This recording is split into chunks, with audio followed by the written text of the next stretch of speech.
अध्याय 6 रामनवमी उत्सव र मस्जिदको जीर्णोद्धार गुरुको कर स्पर्शको महिमा। रामनवमी उत्सव प्राथमिक अवस्था र रूपान्तरण तथा मस्जिदको जीर्णोद्धार। गुरुको कर स्पर्शको गुण।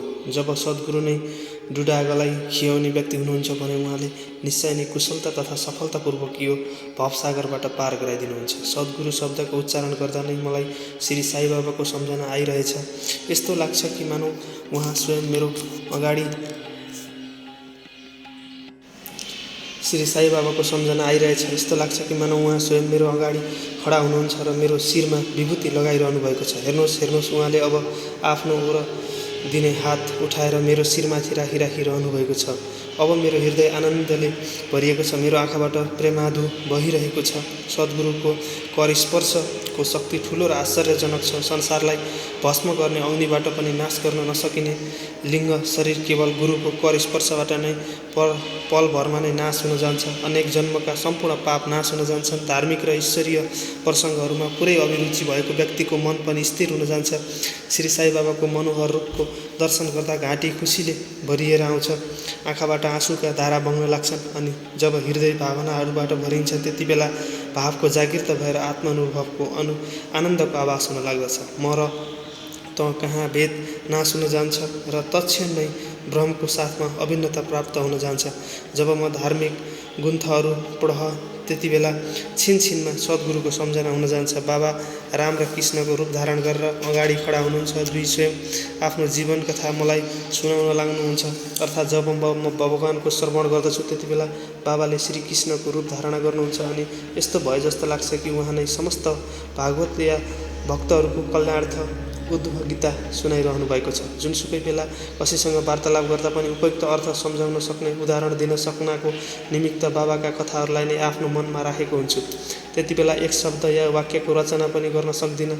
तर जब उहाँले स्वयं कृपा गरेर मद्वारा लेखाउन लगाउनुहुन्छ त्यतिखेर फेरि त्यसको कुनै अन्त नै हुँदैन। जब भक्तहरूमा अहङ्कार बढ्न लाग्दछ त्यति बेला उहाँको शक्ति प्रदान गरेर उसलाई अहङ्कार शून्य बनाएर अन्तिम ध्येयको प्राप्ति गराइदिनुहुन्छ। साथै उसलाई सन्तुष्ट पारेर अक्षय सुखको अधिकारी बनाइदिनुहुन्छ। जो बाबालाई नमस्कार गरेर अन्य भावले उहाँको शरणमा जान्छ त्यसलाई फेरि कुनै सन्देह गर्नुपर्ने आवश्यकता नै हुँदैन। धर्म, अर्थ, काम र मोक्ष सहजमै प्राप्त हुन जान्छन्।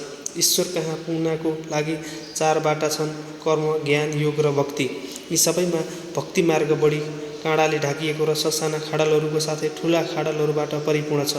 तर यदि सद्गुरुप्रति विश्वास गरेर त्यस्ता खाडलहरूबाट बच्दै तथा उनको पाइला पछ्याउँदै सिधा अग्रसर हुँदै गयो भने तिमी आफ्नो ध्येय अर्थात् ईश्वरको नजिक पुग्न जानेछौ। श्री साई बाबाले निश्चयात्मक स्वरमा भन्नुभएको छ कि स्वयं ब्रह्म र उनको विश्वको उत्पत्ति र क्षण र लय गर्ने आदिका भिन्न भिन्न शक्तिहरूको पृथकतामा पनि एकतत्व छ। यसैलाई ग्रन्थकारहरूले दर्शाएका छन्। भक्तहरूको कल्याणको लागि श्री साई बाबाले स्वयं जुन वचनहरूबाट आश्वासन दिनुभएको थियो ती वचनहरूलाई तेल उद्धत गरिएको छ। मेरा भक्तहरूमा घरमा अन्न तथा वस्त्रहरूको कहिल्यै पनि अभाव हुने छैन। यो मेरो विशिष्टता छ कि जो भक्त मेरो शरणमा आउँछन् र उन्नत कारणबाट नै मेरो उपासक हुन्छन् तिनको कल्याणको लागि म सदैव चिन्तित रहन्छु। कृष्ण भगवानले पनि गीतामा यही सम्झाउनु भएको छ। त्यसैले भोजन तथा वस्त्रको लागि बढी चिन्ता नगर। यदि केही माग्ने नै इच्छा अभिलाषा छ भने ईश्वरलाई नै भिक्षामा माग। सांसारिक मान र उपाधिहरूलाई त्यागेर ईश कृपा तथा अभयदान प्राप्त गर र तिनैद्वारा सम्मानित हौ। सांसारिक एस्यहरूबाट खराब बाटोमा लाग्ने नबन।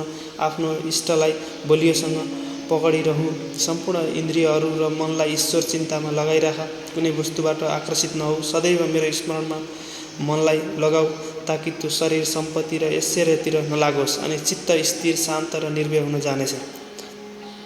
त्यस्तो प्रकारको मन स्थिति प्राप्त हुनु यो कुराको प्रतीक हो कि त्यो सुसङ्गीतमा छ। यदि चित्तको चञ्चलता नाश भएन भने त्यसलाई एकाग्र गराउन सकिँदैन। बाबाको उपयुक्त शब्दहरूलाई उद्धत गरेर ग्रन्थकार शिरडीको रामनवमी उत्सवको वर्णन गर्छन्। शिरडीमा मनाइने उत्सवहरूमा रामनवमी बढी धुमधामसँग मनाइन्छ। अतएव यो उत्सवको पूर्ण विवरण जस्तो किसिमले साई लीला पत्रिका 1125 पृष्ठ 117 प्रकाशित भएथ्यो त्यही यहाँ संक्षेपमा दिइएको छ। प्रारम्भ। कोपर गाउँमा श्री गोपाल राव गुण नामका एक इन्स्पेक्टर थिए। तिनी बाबाका परम भक्त थिए। तिनका 3 पत्नी थिए तर एउटीका पनि सन्तान थिएनन्। ती श्री साई बाबाको कृपाबाट तिनलाई एउटा पुत्र रत्नको प्राप्त भयो। यो खुसीको उपलक्ष्यमा सन् 1817 मा तिनलाई सिरडीमा मेला अथवा उरुस निधन तिथिको उत्सवमा गर्नुपर्ने भन्ने विचार आया। तिनले यो विचार सिरडीका अरू भक्त तात्या पाटिल, दादा कोते पाटिल र माधव राव समक्ष विचारको लागि प्रकट गरे। ती सबैलाई यो विचार ज्यादै मन पर्यो। साथै तिनलाई बाबाको पनि स्वीकृति र आश्वासन प्राप्त हुन गयो। मेला भर्तको लागि सरकारी आज्ञा आवश्यक थियो। यसको लागि एक प्रार्थना पत्र कलेक्टर कहाँ पठाइयो तर ग्राम कुलकर्णीले आपत्ति उठाएको कारणले स्वीकृति प्राप्त हुन सकेन। परन्तु बाबाको आश्वासन प्राप्त भइसकेको नै थियो। त्यसै कारण फेरि प्रयत्न गरेपछि स्वीकृति प्राप्त भइगयो। बाबाको अनुमतिबाट रामनवमीको दिनमा मेला गर्ने निश्चित भयो। केही निष्कर्षलाई ध्यानमा राखेर नै उहाँले यस्तो आज्ञा दिनु भएको हो भन्ने लाग्दछ। अर्थात् उरुस र रामनवमीका उत्सवहरूको एकीकरण तथा हिन्दू मुस्लिम एकता भविष्यका घटनाहरूबाट नै यो ध्येय पूर्ण रूपले सफल भयो भन्ने स्पष्ट हुन्छ। पहिलो बाधा त कुनै प्रकारले पाया भयो। अब पानीको अभावको दोस्रो कठिनाई खडा भयो। सिरडी त एउटा सानो गाउँ थियो। पहिलेदेखि नै त्यहाँ पानीको अभाव भइ नै रहन्थ्यो। गाउँमा केवल 2 कुवा थिए, जसमध्ये एउटा त प्राय सुकेर जाने गर्थ्यो, अर्कोको पानी नुनिलो थियो। बाबाले त्यसमा फूल हालेर त्यो कुवाको पानीलाई मिठो बनाइदिनु भयो। परन्तु एउटा कुवाको पानी कति मानिसहरूको लागि प्राप्त हुन सक्थ्यो र? त्यसैले तात्या पाटीले बाहिरबाट पानी मगाउने प्रबन्ध गरे। काठ र बाँसका कच्चा पसल बनाए। साथै कुरतीहरूको पनि आयोजना गरियो। गोपाल राव गुणका एउटा मित्र दामु अन्डा कसार अहमद नगरमा बस्दथे। उनी पनि सन्तानहीन हुनाको कारणले दुखी थिए। श्री साई बाबाको कृपाबाट उनलाई पनि एक पुत्र रत्नको प्राप्ति भयो। श्री गुणले उनलाई एउटा ध्वजा दिन भने। एउटा ध्वजा जागिरदार अनि नाना साहेब निर्मोडकरले पनि दिए। दुवै ध्वजा ठुलो समारोहका साथ गाउँबाट निकालिएर अन्तमा तिनलाई बाबाले द्वारकामाई भन्ने नामले पुकारिने मस्जिदका कुनामा फहराइदिनु भयो। यो कार्यक्रम अहिले पनि पहिलेकै झैँ चलिरहेको छ। चन्दन समारोह। यो मेलामा एउटा अर्को कार्यक्रमको पनि श्री गणेश भयो, जो चन्दोत्सवको नामले प्रसिद्ध छ। यो कुरहलका एक मुस्लिम भक्त अमीर सक्कर दलालको मस्जिदको सोचाइ थियो। प्राय यस किसिमको उत्सव सिद्ध मुस्लिम सन्तहरूको सम्मानमा नै गरिएको हुन्छ। पहिले प्रशस्त चन्दन दलेर धेरै नै चन्दन धूप भरिन्छ र लोहा बालिन्छ अनि अन्तमा त्यसलाई मस्जिदमा पुन्जाएर जुलुस समाप्त हुन्छ। थालीहरूको चन्दनहरू र धूप निमको रुखमा र मस्जिदको भित्ताहरूमा हालिदिन्छ। यो उत्सवको प्रबन्ध पहिले 3 वर्षसम्म श्री अमीर सक्करले गरेर उनी पछि उनकी धर्मपत्नीले गरिन्। यस प्रकार हिन्दूहरूद्वारा ध्वजा र मुसलमानहरूद्वारा चन्दनको जुलुस एकसाथ चल्न लाग्यो र अहिलेसम्म पनि त्यसरी नै चलिरहेको छ। प्रबन्ध। रामनवमी श्री साईबाबाका भक्तहरूको अत्यन्त नै प्रिय र पवित्र दिन हो। त्यस दिनमा काम गर्नको लागि धेरै नै स्वयंसेवक तयार हुन्थे र तिनीहरू मेलाको प्रबन्धमा सक्रिय भाग लिन्थे। बाहिरको सम्पूर्ण कामहरूको भार तात्या पाटिलले र भिन्नता कामको भार श्री साईबाबाकी एक परम भक्त महिला राधाकृष्ण माईले सम्हाल्थिन्। यो मौकामा उनको निवास स्थान पाहुनाहरूले भरिभरा हुन्थ्यो र उनले सबै मानिसहरूका आवश्यकताको पनि ध्यान राख्नु पर्थ्यो र साथै उनले मेलाका सबै आवश्यक वस्तुहरूको पनि प्रबन्ध गर्दथिन्। उनले स्वयं खुसीसँग गर्ने अर्को काम थियो मस्जिदको सफाई गर्नु, चुन लगाउनु आदि। मस्जिदको प्लास्टर गरेको भुइँ तथा भित्ताहरू निरन्तर धुनी बल्ने हुनाले काला भएका थिए। रातमा बाबा चावडीमा विश्राम गर्न जानुभएको बखतमा उनी यो काम गर्ने गर्थिन्। सबै चिजहरू धुनीसहित बाहिर निकाल्नु पर्थ्यो र सफाई पोताई भएपछि पहिलेकै जस्तो गरी सजाएर छोडिन्थ्यो। बाबाको अत्यन्त प्रिय कार्य गरिबहरूलाई भोजन गराउनु पनि यही कार्यक्रमको एक अङ्ग हो। यो कामको लागि ठुलो भोजको आयोजना गरिन्थ्यो र अनेक प्रकारका मिठाईहरू बनाइन्थ्यो। यो सब काम राधाकृष्ण माईकै निवास स्थानमा नै हुन्थ्यो। धेरै धनाढ्य ऐश्वर्यशाली भक्तहरूले यो कार्यमा आर्थिक सहायता पुर्याउँदथे। अरूसँगको रामनवमीको चाडसँग समन्वय। सबै कार्यक्रम यस्तै किसिमले राम्रोसँग चल्दै रह्यो र मेलाको महत्त्व बिस्तार बढ्दै नै गयो। सन् 1119 मा एक परिवर्तन भयो। एउटा भक्त कृष्ण राव जोगेश्वर भीष्म अमरावतीका दादा साहेब खाप रेडेसँगै मेलाको एक दिन पहिले सिरडीको दीक्षित वाडामा बसे। दलानमा पल्टिएर विश्राम गरिरहेका बखतमा उनलाई एउटा कल्पना सम्झ्यो। यसै समयमा श्री लक्ष्मण राव उपनाम काका महाजनी पूजाका सामग्री लिएर मस्जिदतिर जाँदै थिए। ती दुईमा विचार विनिमय हुन लाग्यो। सिरडीमा उरुस र मेला ठिक रामनवमीको दिनमा नै हुनुमा अवश्य कुनै गुड रहस्य रहेको छ भन्ने कुरा उनीहरूले सोचे। रामनवमी हिन्दूहरूको ज्यादै प्रिय दिन हो। यदि रामनवमी उत्सवको पनि श्री गणेश गरिदिएमा कस्तो बेस हुन्थ्यो। काका महाजनीलाई यो विचार निकै राम्रो लाग्यो। अब यो शुभ अवसरमा कीर्तन र ईश्वरको गुणगान गर्न सक्ने हरिदास पाउनु मुख्य कठिनाइ थियो, परन्तु भीष्मले यो समस्याको समाधान गरिदिए। मैले आफैले बनाएको राम जन्मको वर्णन भएको राम आख्यान तयार भइसकेको छ, म त्यसैको कीर्तन गरौँला। तिमीले हार्मोनियममा साथ दिनु, साथै राधा कृष्णमाईले सुनबडा तयार गरिदिनेछन्। अनि ती दुवै तुरुन्तै बाबाको स्वीकृति प्राप्त गर्नको लागि मस्जिदमा गए। बाबा त अन्तर्यामी हुनुहुन्थ्यो, उहाँलाई त वाडामा के भइरहेको छ भन्ने सबै कुराको जानकारी थियो। बाबाले महाजनीसँग त्यहाँ के कुरा भइरहेथ्यो भनी प्रश्न गर्नुभयो। यस्तो आकस्मिक प्रश्नले महाजनी खबडाएर बाबाका शब्दको अभिप्राय नसम्झनाको कारणले उनी स्तब्ध भएर खडा भइरहे। अनि बाबाले भीष्मसँग के कुरा हो भनी सोध्नुभयो। भीष्मले रामनवमी उत्सव मनाउने विचार बाबाको अगाडि राखेर स्वीकृति दिन प्रार्थना गरे। बाबाले खुसी साथ अनुमति दिनुभयो। सबै भक्त खुसी भएर राम जन्मोत्सव मनाउने तयारी गर्न लागे। भोलिपल्ट रङ्गी बिरङ्गी झण्डाहरूबाट मस्जिद सजाइयो। श्रीमती राधा कृष्णमाईले एउटा भुलुङ्गो ल्याएर बाबाको आसनको अगाडि राखिदिइन् र अनि उत्सव प्रारम्भ भयो। भीष्म कीर्तन गर्न खडा भएर महाजनी हार्मोनियममा उनलाई साथ दिन लागे। त्यसै बेला बाबाले महाजनीलाई बोलाउन पठाउनु भयो।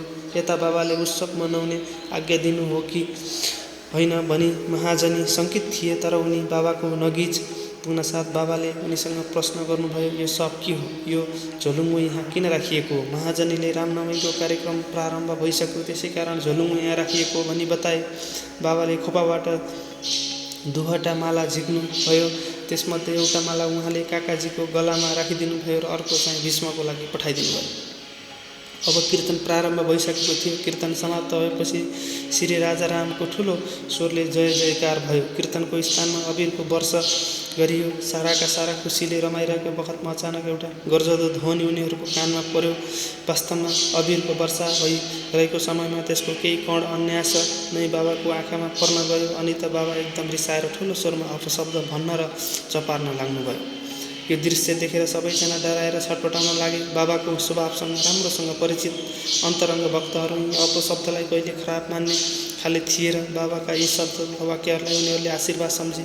आज रामको जन्मदिन हो, त्यसैले रावणको नाशको साथै अहङ्कार तथा दुष्ट प्रवृत्ति रूपी राक्षसहरूको संहारको लागि बाबालाई रिस उठ्नु सर्वथा उचित नै हो भन्ने उनीहरूले सोचे। यसको साथसाथै जब कुनै समयमा पनि सिरडीमा कुनै नयाँ कार्यक्रम गर्न लागिन्थ्यो, त्यो बेला बाबा त्यस्तै किसिमले कुपित या रुद्र भइहाल्ने गर्नुहुन्थ्यो भन्ने कुरा पनि उनीहरूलाई राम्रोसँग थाहा थियो। त्यसैले उनीहरू सबै स्तब्ध नै भइरहे।